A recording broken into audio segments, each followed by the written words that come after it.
Now, folks, that was the Maple Leaf Rag written by Scott Joplin. It was published in 1899. There's talk that he actually wrote it in 1897. But that is the quintessential rag.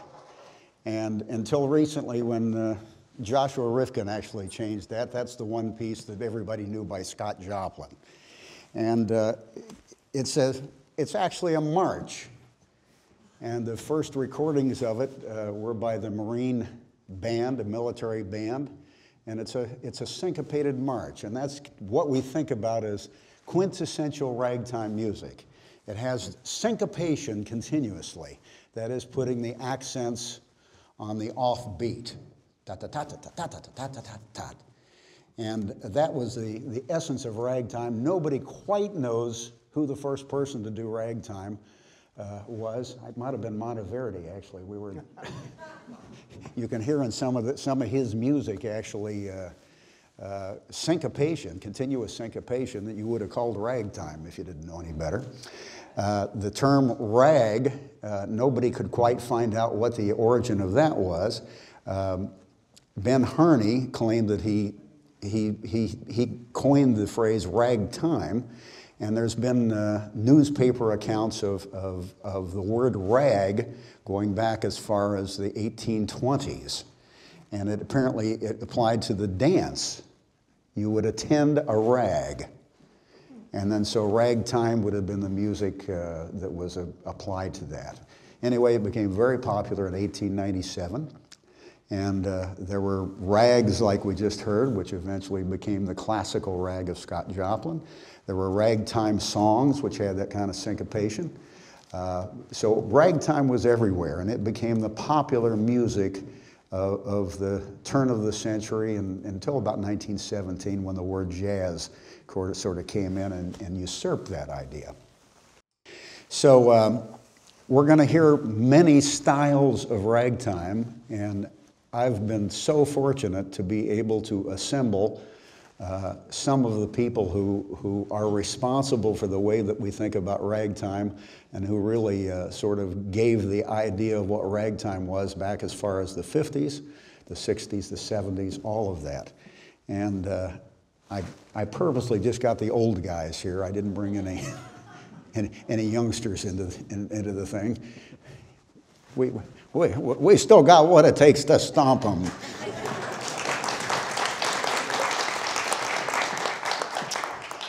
Except for my first guest.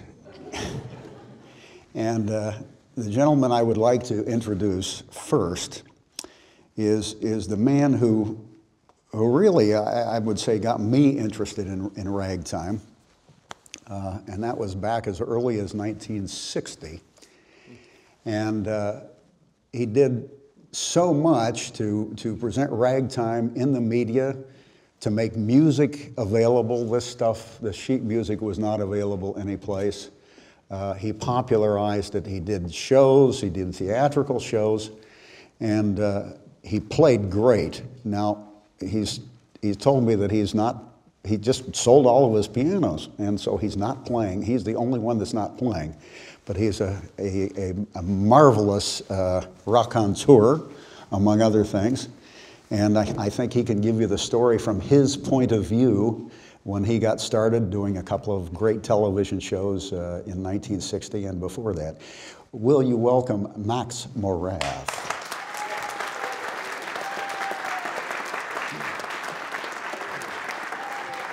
Thank you, Terry. Forgive me if I'm reading. I learned a long time ago that you should script your ad-libs. Terry has asked us to deal essentially up here with the so-called revival of ragtime, which to many people started around 1970 with the New York Public Library publication of Scott Joplin with the Sting and so forth. So we'll be doing that, and I can tell you that all of us up here, all five of us, during the so-called revival period, played a lot of what they used to call honky-tonk or ricky-tick or rinky-tink piano. Now it's called ragtime. Thank you. And all of us can testify that we've played every bad piano in the United States. I got to tell you, you'd go to one place and there'd be a nice fine Steinway, grand. The next time you're playing a Wurlitzer Spinet in an rest home that hasn't been tuned since the Eisenhower administration. And I can tell you that one time, all of us, I think, when we're going to go play a concert, we'd call up and say, what's the piano? Tell me about the piano. And hope. And when I was still living in Denver, I did a series of programs for a big grocery chain that had stores all over northern Colorado and Wyoming. And I remember playing a show in Landers, Wyoming. I called up the guy and I said, tell me about the piano. He says, don't worry, Mr. Morath. He said, you're going to love our piano. We just had it painted.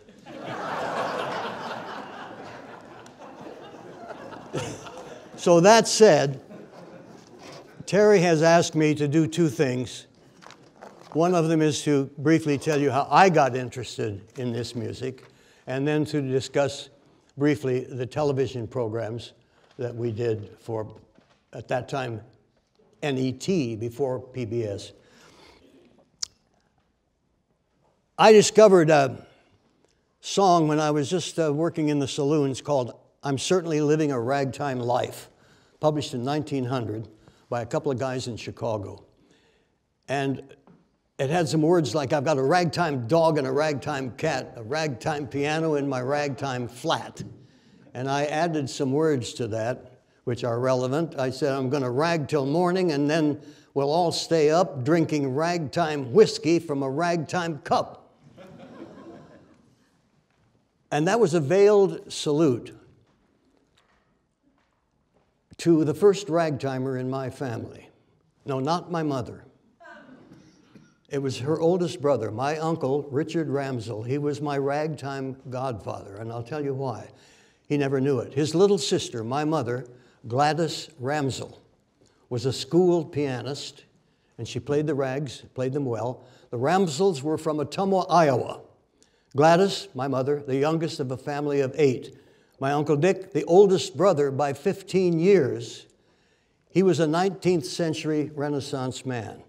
Artist, poet, lawyer, the family alcoholic, and a wicked pianist, especially when he'd had a couple of those ragtime cups. You know? Anyway, he never learned to read music. So he'd buy the new sheet music and he'd bring it home. And we're talking the 1900s when all the good stuff was being written, early 1900s. He'd bring them home for my mother, his little sister Gladys, to read them and play them. By the time she was 12, she could read like a bandit. So her big brother would listen a couple of times. And then he'd sit down and play them by ear in his own key, which was probably either F sharp or C. All air players play either in all the white notes or all the black notes.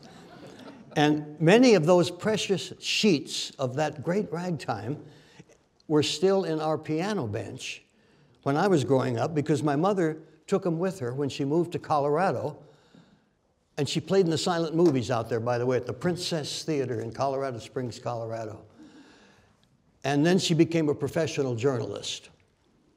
And I've always been proud that my mom not only knew how to spell, but had a great left hand. And, okay, that piano bench with all those old rags, he bought the good stuff for her to play. He bought the Maple Leaf rag, of course.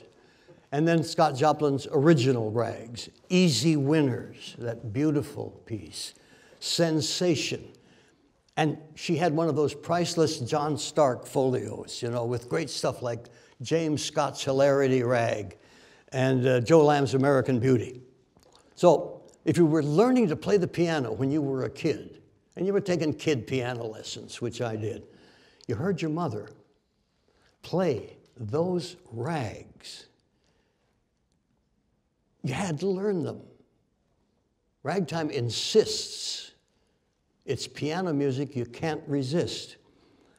Nobody forced you to, by the way, but nobody stopped me. My mother said, sure, and my dear piano teacher, a liberal-minded woman by the name of Gladys Wardwell, realized that rags were essential to piano. And she said, that's fine, they're good exercises. They're better than Hannon or Sherney. You know? So that's what I did. And a treasured memory, to get back to my uncle just for a moment. When I was 9 years old, we spent part of a summer in Iowa. And he still lived on the family farm outside of town. And it was my first experience, by the way, on that farm with a kerosene lantern and an outdoor privy. And my Uncle Max was also in town, and those guys showed me how to kill a chicken by wringing its neck, and also how to play pinochle. But I heard some ragtime. One night, I heard my Uncle Dick play the rags that he had learned by ear. They still had a good piano, big old Sommer upright, in good tune, good ivories. And when he played, in my memory, he sat down and he first played the melodies. He played the right hands, like songs. Then he'd begin to add the left hand and start to syncopate. And he'd swing out in perfect time. And that combination, and I tell you this because a lot of people really don't realize this, but at that time, when I'm 9 years old, I realized that ragtime is music. I think that's not often said, and it's music. Okay, now, fast forward to the 1950s. I'm working in radio and TV, jazz dates, piano bars, saloons, like we all did, and I'm putting in summers as the musical director of the Imperial Players, Cripple Creek, Colorado. We did melodramas, Curse You Villain, Lily the Felon's Daughter, or More Sinned Against Than Sinning. And you had to learn all the old tunes, and of course I began to do rags. But ragtime was waiting in the wings in that theater and television, because our stage manager, a fellow there by the name of Moss Hall, got a job right away in 1959 as a producer of Denver's public television station. He called me up one day and he said, let's together. He said, they wanted pilots. They're trying to get some entertainment values into educational television. And he said, they'll pay you. I said, I'm good. And we did a pilot film, which we called Before Jazz, but they renamed, happily, the Ragtime Era. And Terry has asked me to tell you just a little about how those programs came about. So here goes. In the next 2 years, we made a total of 28 half-hour programs about the music, but also about the life and times of America during those early years of the 20th century, as seen through the music. We dubbed the whole turn of the century period the Ragtime Era. And we were getting a lot of good national publicity. But here's the reason, and it has nothing to do with the music. I like to think that the success of ragtime, in my view, for those public television shows, which were shown here in New York for 10 years, had to do with technology, not music. We did those things right at the time when videotape, which had not come along yet, we were still doing, if some of you remember, the terrible old kinescope films that we saw on television when we saw Ed Sullivan, or, you know, they were terrible. Videotape changed everything, and our series was the first series, fall of 1959, to be distributed nationally on Ampex reel-to-reel videotapes. And the quality was astonishingly good. And the people at Ampex, who did the machine, gave 60 of their new Ampex videotapes to the existing 60 stations, which were not PBS yet, you know. PBS didn't come until 1967. This was National Educational Television, based in Ann Arbor. But these were distributed nationally to a lot of these little tiny stations. And the big videotapes, rather, were difficult to handle. you'd get rollovers, and you'd get bad quality, and you'd get dropouts and all that. But our chief engineer in Denver, which was one of the main producers for the network, mastered the Ampex reel-to-reel. So before long, all of these other 60 stations were flying my good friend Scotty Cullen, chief engineer.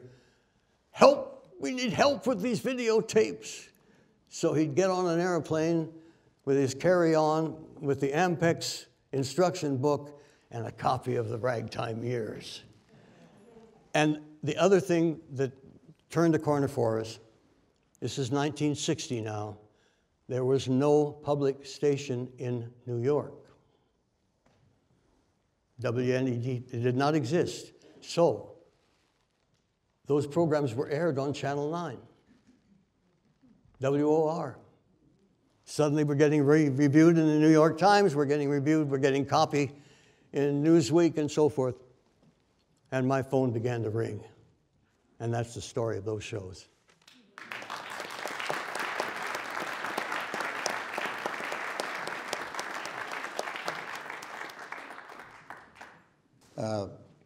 Max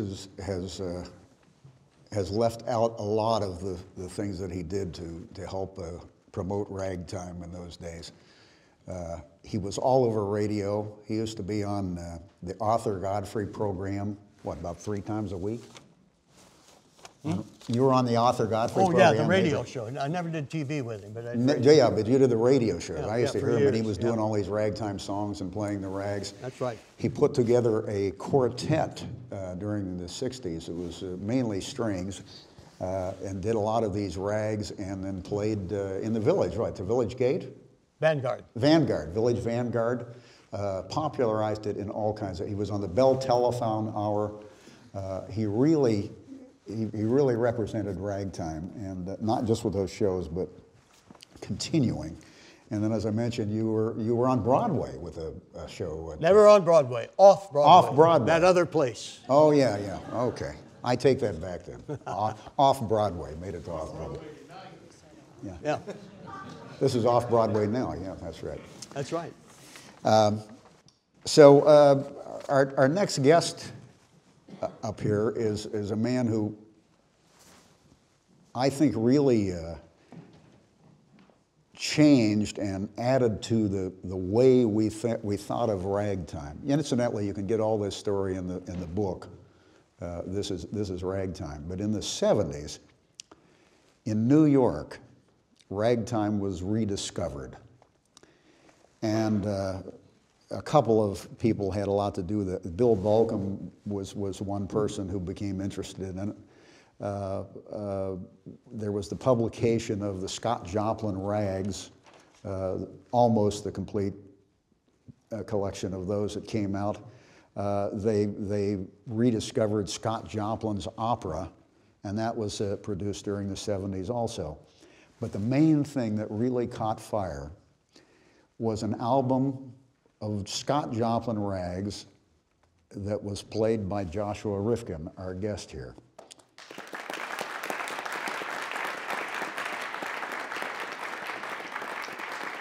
And Joshua, if you would tell the story yourself, that would be great.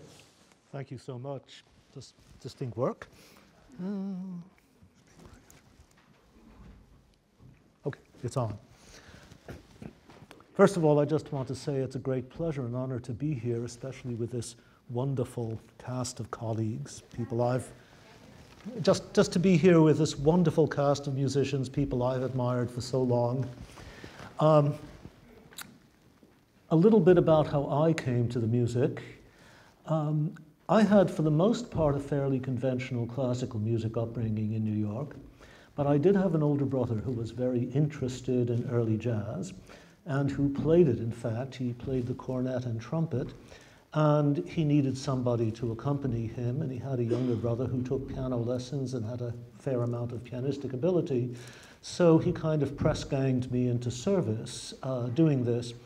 And in the course of this, and over the next few years, I came to know quite a bit of early jazz. I had the good fortune to meet and sometimes play with several of the survivors of the New Orleans and Chicago jazz scenes. It was a wonderful, heady education. And of course, I came across Scott Choplin's son in this process as well, although we tended at that time, many of us, to look at Joplin as kind of a sort of precursor of jazz, or see him through jazz-tinted lenses. And certainly when I played Joplin in those days, it was very much the way a New Orleans jazz pianist would do it. Then the music fell out of my horizon until in the late 1960s, I was sort of brought back to it by two good friends, two composer friends of mine, Eric Salzman and Bill Balcom. And Eric and Bill had both become extremely taken with Joplin in particular, and I lived at the time around the corner from Eric in Brooklyn Heights. And, you know, one day Eric says to me, look, I have this wonderful music, Scott Joplin. And I say sort of, oh, Scott Joplin, I know that. And I look at the music and I think, no, I don't know this. I saw something completely different from what I had thought I'd seen before. I started to play this music, and you know, this was a wonderful composer, a man who just had endless inspiration, endless ideas, a wonderful range of expression. And I just got, you know, completely carried away with it, as happens to just about anybody who really becomes acquainted with this stuff. And I played it at every chance I could get, and Bill and I played things together and gave, you know, performances together, etc. And just by chance, I was working for a record company, None Such Records, doing production work and also making recordings for them, and I had a certain freedom to record whatever I wanted to, as long as it wasn't too expensive. And I came to them one day and said, well, you know, I've been doing 15th century French secular music and 17th century German music, etc., but this is Joplin, this is wonderful stuff, we should really do it, and I think I can, you know, get you a good deal on the pianist. So they agreed, and we did it. And I should explain something about how None Such worked in those days. This is a very different era, but we didn't do any marketing, any advertising, any promotion. We just made the records and we put them out on the market to die. And we certainly thought no different about this, to be very honest. We were all very taken with the music, but we had no idea what was going to happen with it. I thought maybe, you know, instead of selling 200 copies like, you know, 15th century French secular music might do 400 copies. But so we were totally taken aback by the response to it. It seemed to unleash something, and it seemed obviously to speak to something that was there waiting to be spoken to in a lot of the American musical public. And then what happens is, of course, pretty much known to everybody, so I won't go into that. But that gives you the background of how that particular wrinkle in this particular chapter got wrinkled and made its way.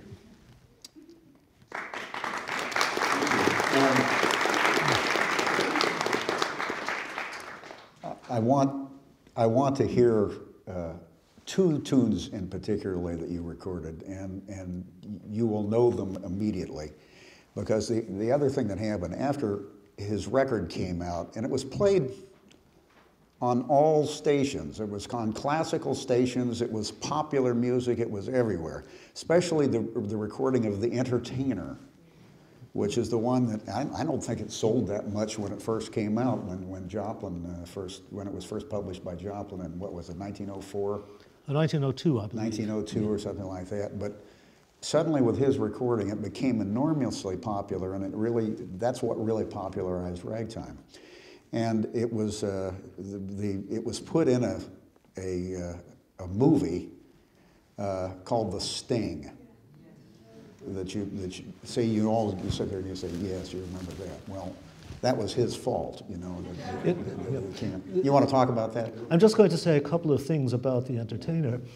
In fact, that was the first Joplin piece I ever came across, or maybe together with Maple Leaf Rag. There was an old recording of it by a jazz band led by Bunk Johnson, who had been a great trumpeter in New Orleans in the very old days, and then was rediscovered as an old man and made recordings in the late 1940s, and one of them was basically the Red Back Book arrangement of The Entertainer, played with a very light, delicate swing by Johnson and his colleagues, and that I knew from very early on. But I have to give some credit here to Bill Balcom, because it was Bill whom I first heard play it, and I may not have rediscovered it without Bill. And I was absolutely taken with it when I first heard Bill play it, and to a certain extent, to be very honest, all my life I've been trying to get back and capture what it was that I heard Bill do when he first did it in my hearing. But I was so taken with it that I, in fact, asked that we begin the first Joplin album with it. I said, I really want this to be the first thing on the album. And everybody said, no, nobody's ever going to go for this. We have to start with Maple Leaf Rag. Well, Maple Leaf Rag is a wonderful piece, and chronologically it was, of course, the appropriate piece with which to begin. But in fact, there was skepticism about The Entertainer at the time. Little did they know. Little did they know, indeed. And the other piece that also you first made popular was Solace, which was an unusual Joplin piece. It's called a Mexican Serenade, right? Yes, it's a very unusual piece. And again, I can claim really little credit there in the sense that I was not taken with Solace when I first came across it. I think Martin Williams of the Smithsonian sent it up to me. He said, I should, by the way, mention that this happened before the New York Public Library edition. So we were still, sort of like getting bootleg copies, samizdat copies of Joplin and trying to assemble the work, the corpus of the works as much as we could. So Martin Williams sent this to me and said, I think it's a beautiful piece. And I remember that a composer friend of mine was visiting, and he was also very fascinated with ragtime, and I played this. And to my eternal shame, full disclosure, I played and I said, I don't think this is absolutely first-class Joplin. What was I thinking? And he immediately said, oh, this is wonderful. And of course, pretty soon I did get persuaded. Mike wants to know if he can ask you a question, and no, you may not. When I heard your recording on Nonsuch, it seemed to me to take a different attitude and treatment to this wonderful music than what we'd been hearing before. And I just was wondering I thought it was just great, and I knew as an old record producer that it was an ingenious way to handle it, because, to be blunt, you would get the people that have a Mondrian print and listen to Vivaldi. And anyway, I was just wondering why you chose to interpret the material the way you did, or how you... I have been asked that question both positively and negatively many times in my life. Well, this is positive. No, that's extremely kind, Mike. I don't know how much of a conscious choice it was. As I say, when I became reacquainted with it through Eric and Bill, I did see it through a very different lens. And I think what I saw there was the, if you will, the composed music. I mean, I had improvised and all of that stuff before, but I saw just how fastidiously made the music was. And from everything I could find out, ragtime was basically a music that was played according to the notes, unlike jazz, etc. And the rest, I think, just came out of my own predilections as a musician and how I responded to what I was seeing there. It just seemed to me what the music was saying.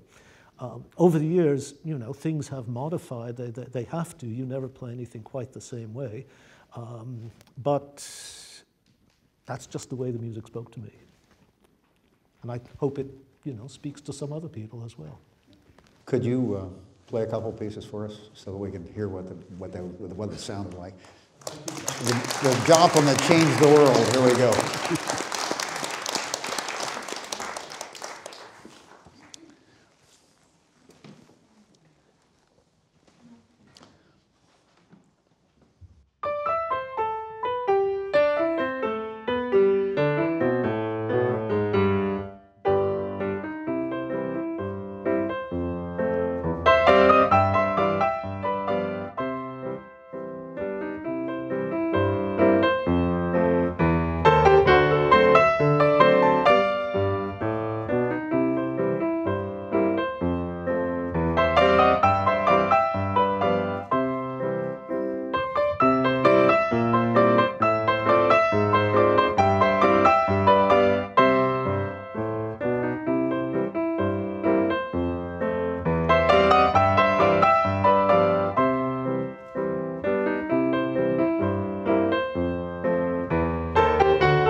Dr. Rifkin.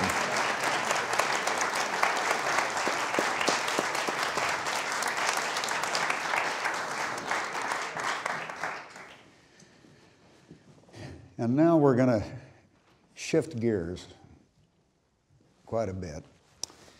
And I'm going to introduce an old friend of mine who was digging into an offshoot of ragtime, which we would call stride piano.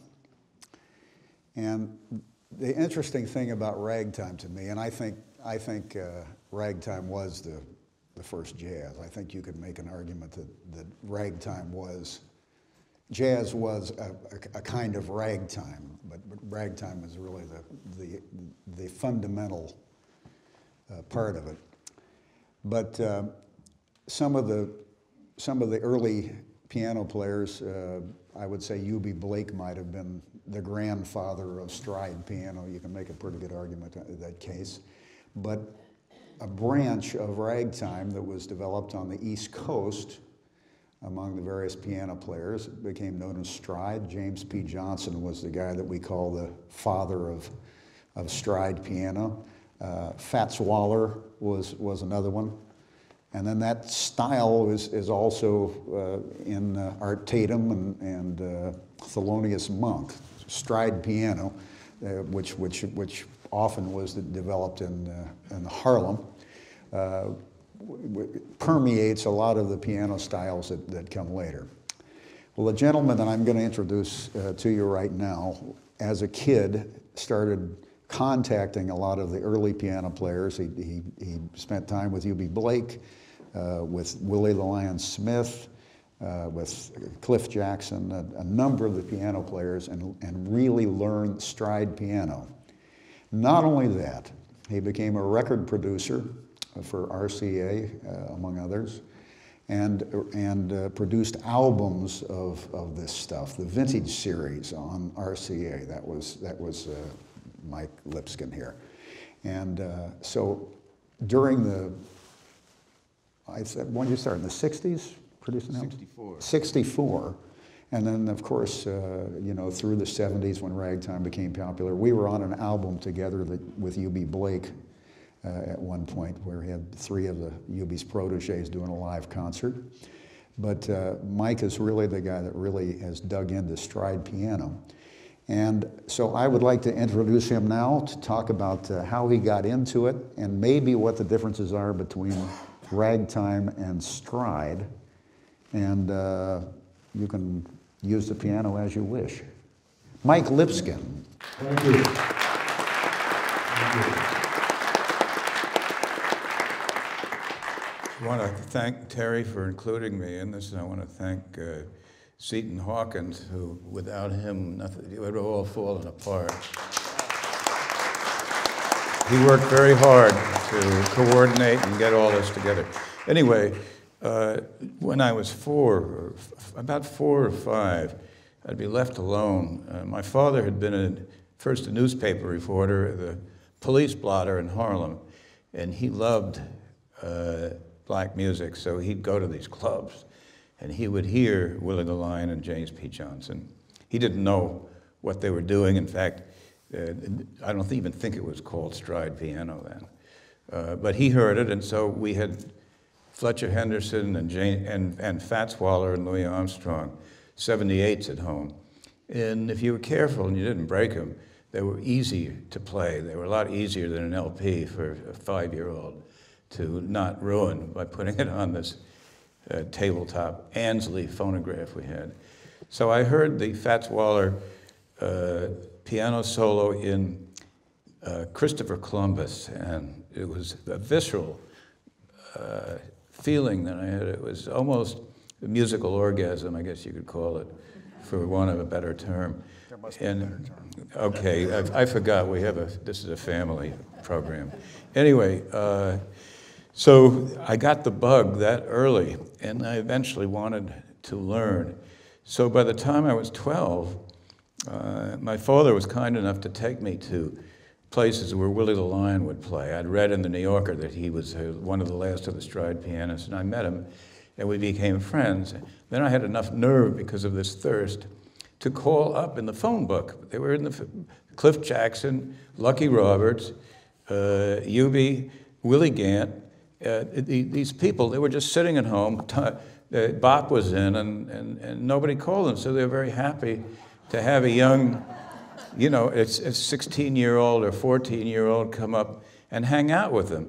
And not only did I learn osmotically stride, because I don't read well, and I spent a lot of time with Willie, but Willie would go over to the piano, he'd have a cigar and his derby and his pajamas and his bathrobe on. That was his normal attire when I would come to his house.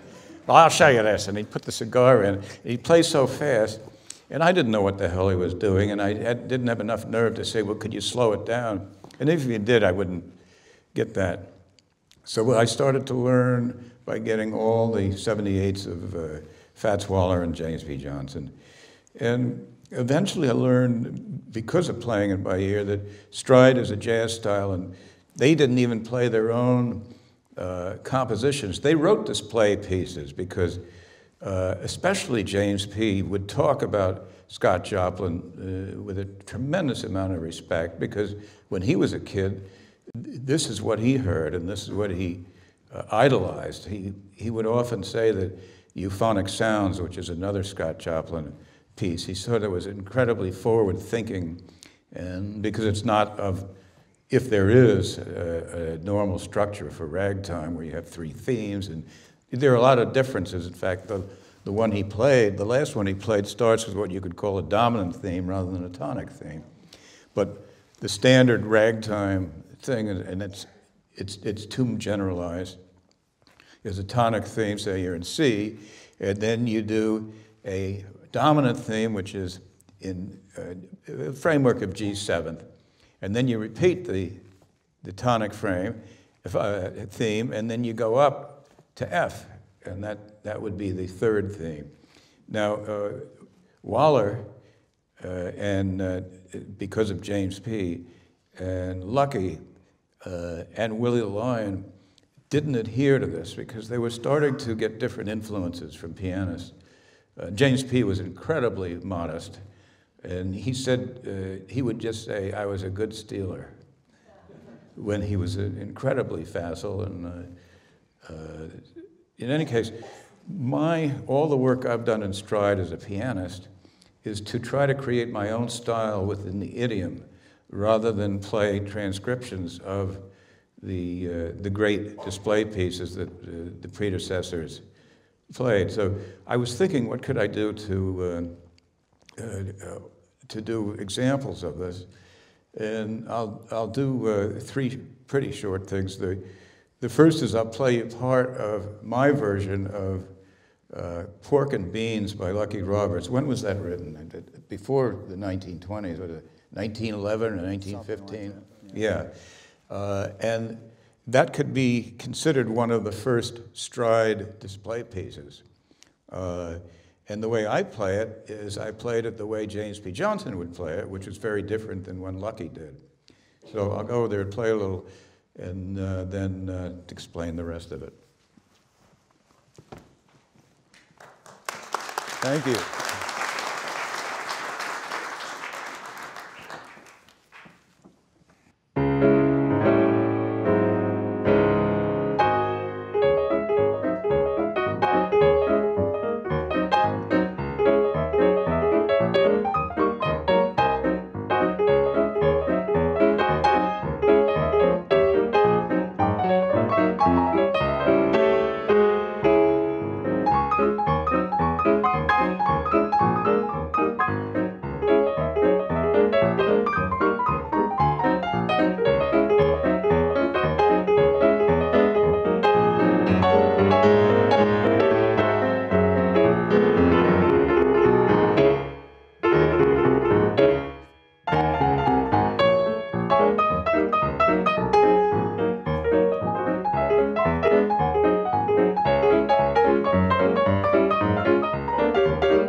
I was trying to figure out, Joe Jordan had commanded a lot of respect. He was a black member of the Clef Club, which was for legitimate black musicians. The society bands would come out of there. I don't think it was jazz yet. It was pre-jazz. But anyway, Joe Jordan was an arranger, and I think had some successes. And in 1910, I Googled it, I couldn't find out the date it was written. It's either 1907 or 1910.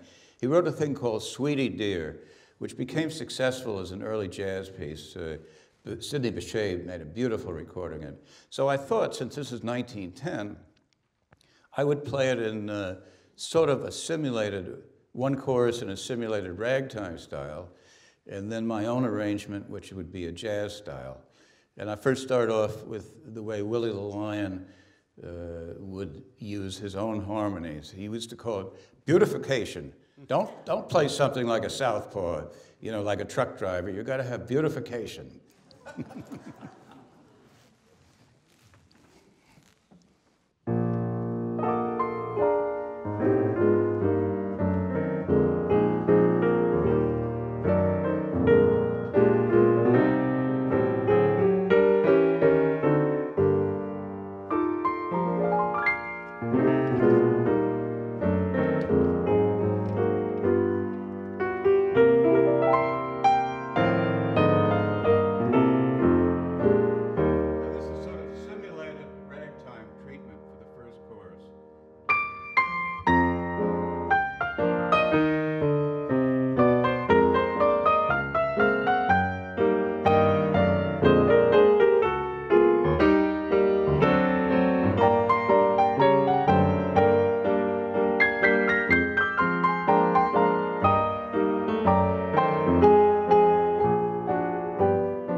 Slow. You can play stride piano slow. It's not just fast.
Dick Hyman, who has taught me a lot. We've been friends since 1964, and I just have to say what an honor it is to be on the same stage with him as always, and Mr. Morath, and everybody else here. I first met him because there was a mutual friend, another great pianist, Dick Wellsted, who I miss very much, and he said, you ought to check out Dick Hyman, and I knew already. I was at RCA, you know, I was 22 years old. and he's doing a session in Studio C. You know, some pop, easy listening thing. And he's a great reader, and he was big on the sessions. He could do anything you wanted perfectly. So I went in during a break, and I said, Dick Wellston tells me you can play James P. Johnson's jingles. So he starts going into it, right? During a break, you know, when the producer is talking to the arranger or something like that. Anyway, he once tried, I think it was one of the Beatles tunes when we were at his home in Montclair.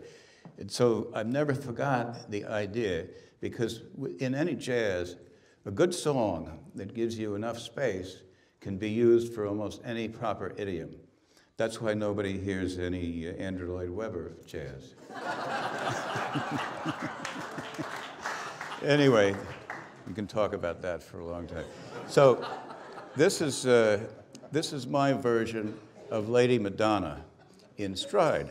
And well, now it's not younger people, but I used to do this, and they say, oh, well then stride jazz, that's great. So you're playing that sort of style in this, you know, you play with more modern repertoire.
Well, the last gentleman on our panel here could probably play everything that all of us are playing. At the same time. At the same time. And I don't know where to begin to describe Dick Hyman. He's the quintessential studio guy. He plays everything. He plays all styles. He's done albums he did the complete recordings of Scott Joplin. What did we figure that was, 1975, I think? You did all those. And incidentally, they had a half an album that was unused, so he sat down and did improvisations on the Scott Joplin Rags, which I'm hoping we're going to be able to get you to do today, one of those. But he's also recorded the James P. Johnson things, and he's made very creative recordings of also Jelly Roll Morton and about every other thing you can name. The stuff that I liked and he doesn't like, well, I'd ask you about those.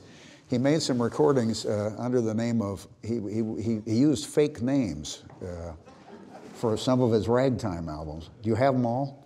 Not all, but I have a few. You have a few. The best known name of that group was Knuckles O'Toole. Right. Although honestly, I have to say that Billy Rowland was also Knuckles O'Toole. But you were the best one. Well, I think I did more of them at any rate. Yeah.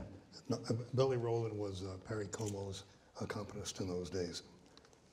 And was there a third one? Was there somebody else too that did it? Slugger Ryan was another one that I did, another name I used. These names were given to me. I didn't think these things up. And another one was a very creative name, Rip Cord. Rip Cord. And Willie the Rock Knox. Yeah.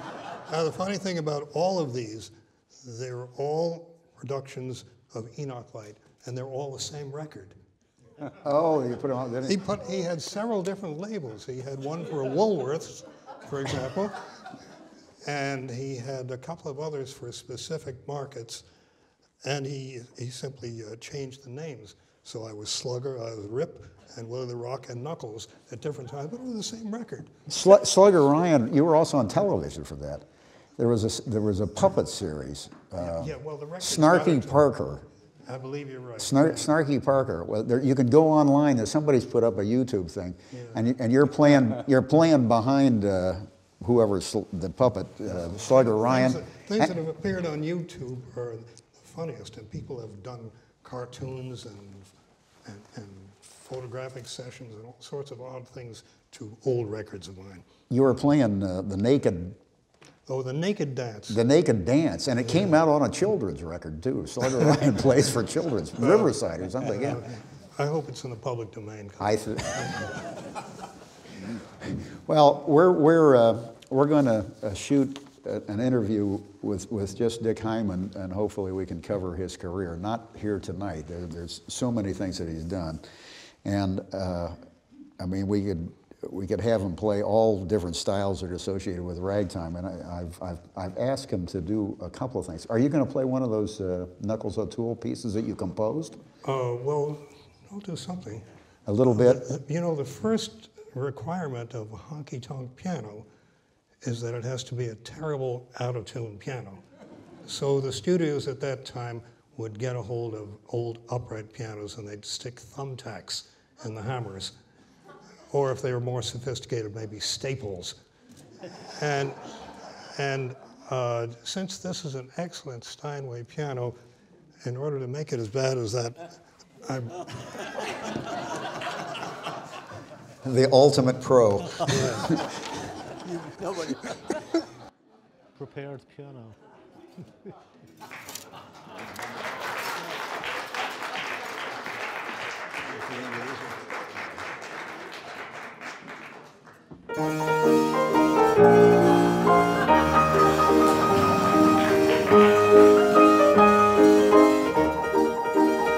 It's not jangling enough. Move it around a little bit.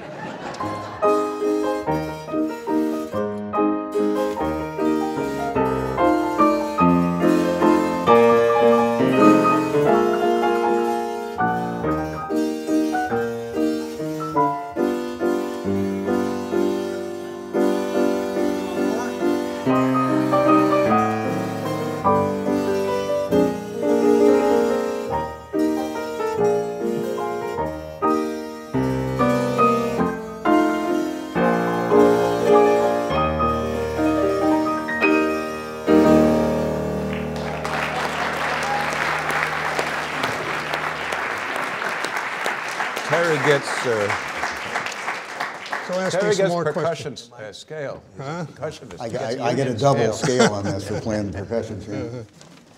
And I'd ask you, there was as I say, there's many branches of the ragtime tree, and one of them is what we call novelty piano. And novelty was a style that probably was most exemplified by Zez Confrey, who was making piano rolls at the time, and he was looking for devices to make piano rolls more interesting. So he came up with these very interesting dissonant kind of things. And then there was a whole school. You could say in a way that probably George Gershwin was a devotee of novelty piano.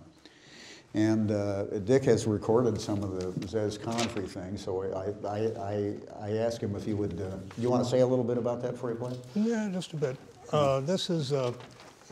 This, I suppose, was the most popular of novelty ragtime. It was also called in those days just syncopated music. Yeah. Syncopation was the magic word that they thought of at that time. But it is said that Kitten on the Keys sold 1 million copies. It is said. Would that be correct, Max? I don't know.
Actually, Zez Confrey recorded it a couple of different times at least, and not quite as aggressively as that. He thought it was prettier, I think.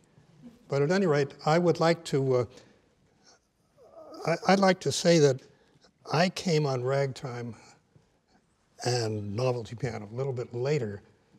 It was on account of Mr. Rifkin, and shortly after that, the success of the movie The Sting, that a lot of us got involved in ragtime, and I found myself learning things, playing them. But until that time, I had considered myself the bebop kid.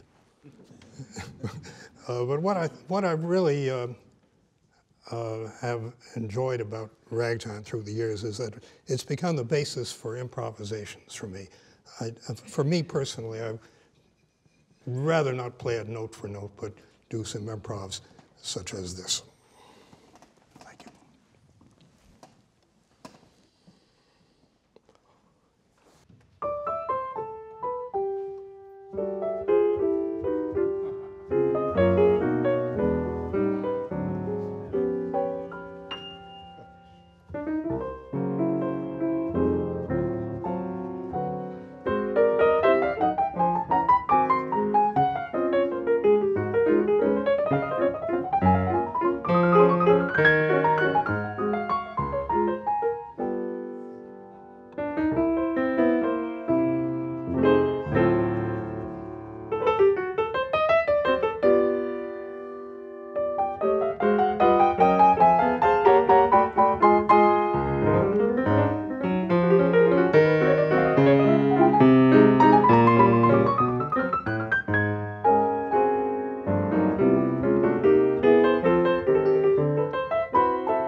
Oh, all right, so I'm going to do an improv on your improvisation now.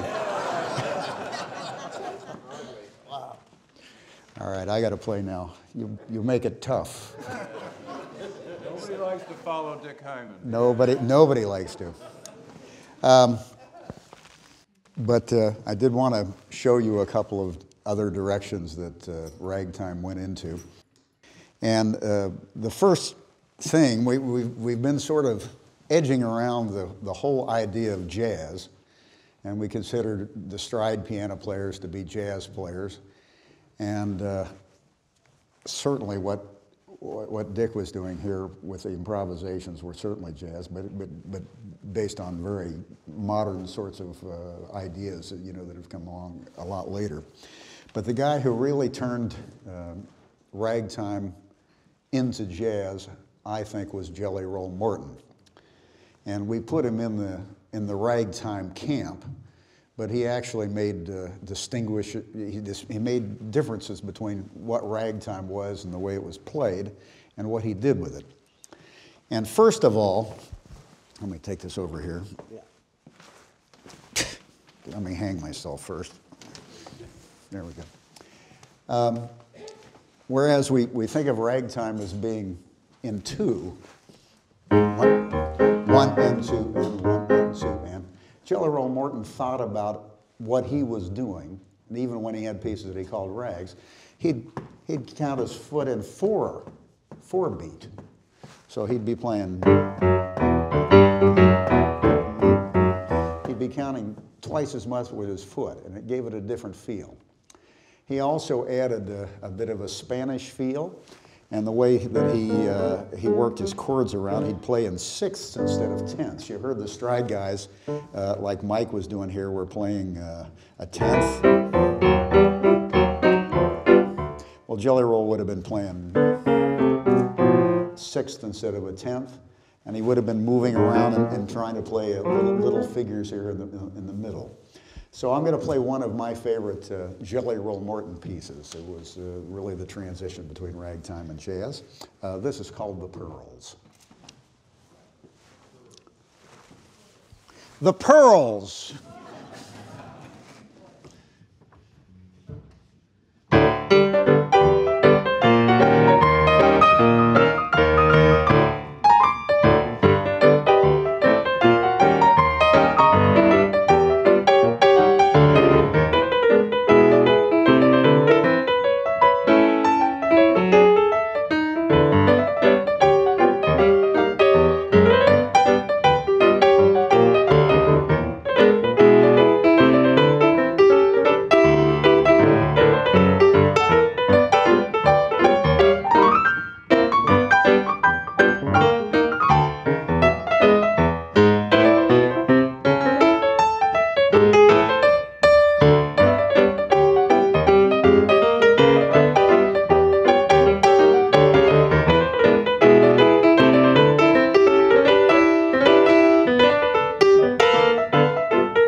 And of course, the guy that influenced all of us was the amazing U.B. Blake. And U.B. Blake sort of predates everybody else. U.B. Blake knew Scott Joplin. He saw him in performing back in about 1908. He also knew everybody else. He was the teacher of James P. Johnson and Lucky Roberts and all the rest of these people. He was before and after most everybody. He lived to be somewhere around 100 years old. We're not quite sure whether he was a full 100 when he died. I was very lucky that I got to study with U.B. Blake, and what a blessing that was. So I stayed at his house often during the summers, and I wrote down a bunch of his rags for publication. And we have these for sale back here, incidentally, if you want them. Back in the 70s, and transcribed, you know, a lot of the things the way he played them. I'd like to play one of U.B.'s pieces here. I guess I'm going to get "Memories of You," which was demonstrates a little ragtime in it, but it also shows, you know, the great wealth of styles that U.B. drew on. He played classical music, and he played, you know, and he wrote for Broadway. This was, he had 7 or 8 Broadway shows, including the first all-black Broadway show that played for full prices. 1921, a show called Shuffle Along, which really started the Harlem Renaissance and an interest in black music that was called jazz at that time.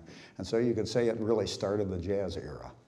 So jazz becoming popular was from that show, Shuffle Along, in 1921. But I'm going to get "Memories of You" for you right now, which was his other big standard hit that we still remember.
Thank you very much.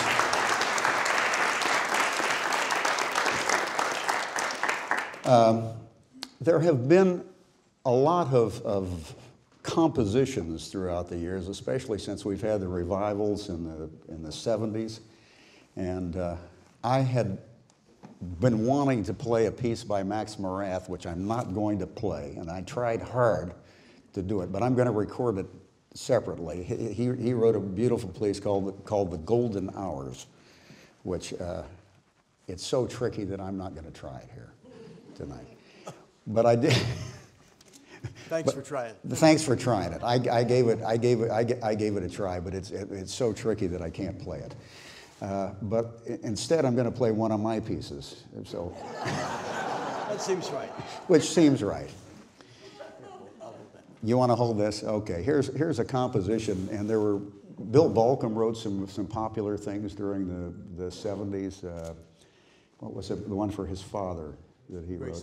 Graceful Ghost. And there's been people. There's now a lot of younger people who are writing all sorts of ragtime compositions, and they move off in different directions. So here's the one that I've recorded that has had a certain amount of popularity. We put this out on an album for Musical Heritage Society, where I had a bunch of ragtime pieces. I think it might even be available back here at the table.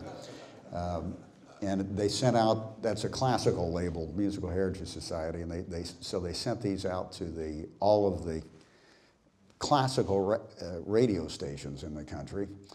And WQXR, for some reason, only played this one track, a piece that I wrote from the album, and I heard it on at least three different occasions. The tune is called Proctology.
So I don't know what we can follow that with. I would like to open it up for questions from you guys, for anybody up here, and maybe a little discussion of, I mean, there's all kinds of topics of discussion.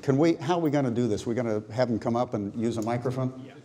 Donald Lambert was a very special pianist, and he had his own arrangements of all sorts of things. He was, when I was a kid, he was one of the best stride pianists remaining, and he had a special way of playing.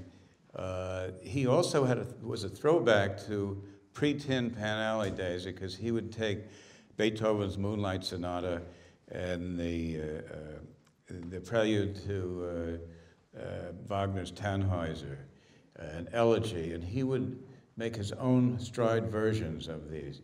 And that's how I got in the record business, because I lugged these old tube tape recorders to record him for posterity. I must have been 17 or 18 when I started doing that.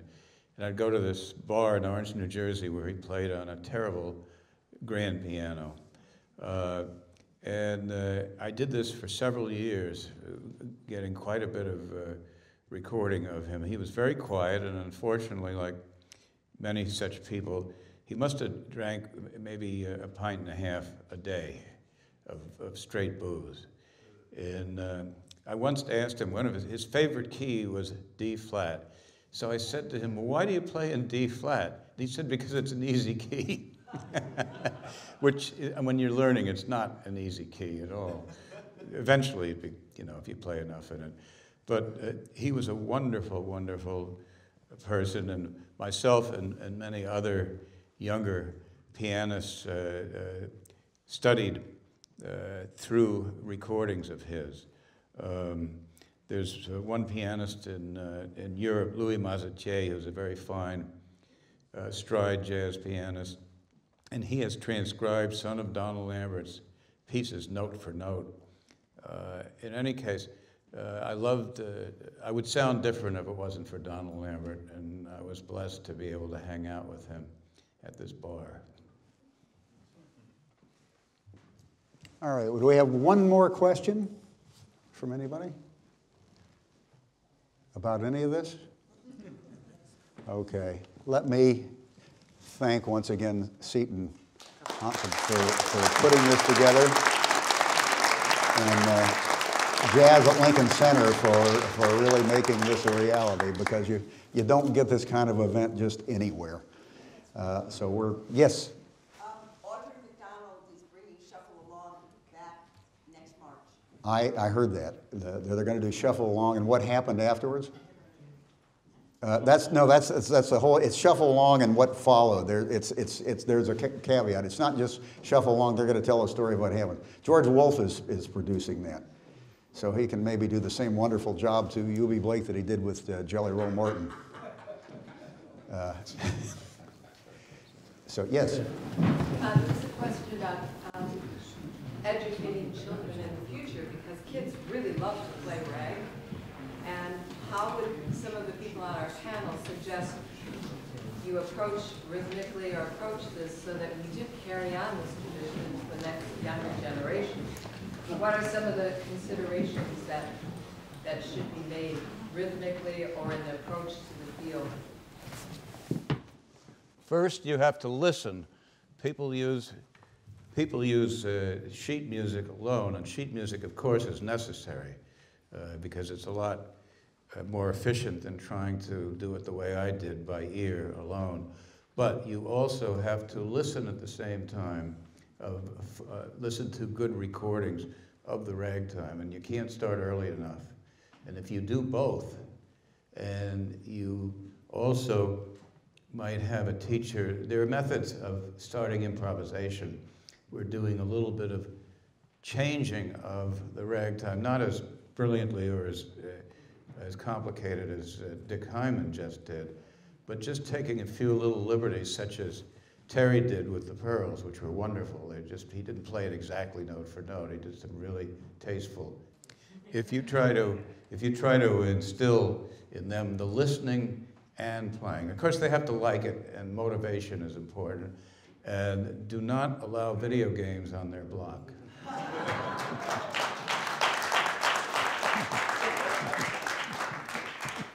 Yeah, I've stopped playing the piano because my phone stopped ringing.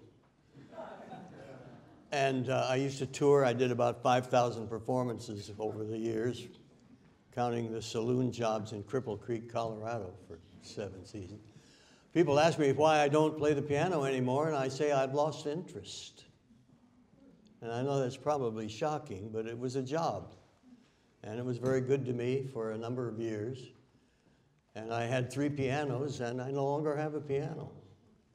And it's okay. And I also have to tell you that if I had to play in the company of these guys tonight, I think I would have stayed in the men's room, you know. All right? Let me take one moment to say a question that I'm sure is in some of your minds and certainly has been in mine. And that is, why do we have these 5 ancient white men up here talking about America's first black music? And I don't mean that as a criticism. I mean it because what Terry wanted to do this evening was to deal with the so-called revival, which started with the Sting, which started with the New York Public Library publications. It started around 1970 with Josh Rifkin. It started in 1960 with your television shows. Well, okay, thank you. But the point is, and I think we need to make this point, I can't find fault with any black musician of any age who has lost interest in ragtime. It's the good old days, and they don't need it. And what happened, of course, the names that succeeded Scott Joplin are Earl Hines, Fats Waller, Duke Ellington, Bud Powell, and on, in other words, the cutting edge of our music has been from those musicians. Okay, Scott Joplin, yeah, he was the first, and we honor that. But I think we should always bear in mind that some of us have spent a lot of time and had some success looking back. But a lot of wonderful musicians, including Thelonious Monk and, my gosh, you know, we all can name them, moved ahead. And I think this is a good place to remind ourselves of that.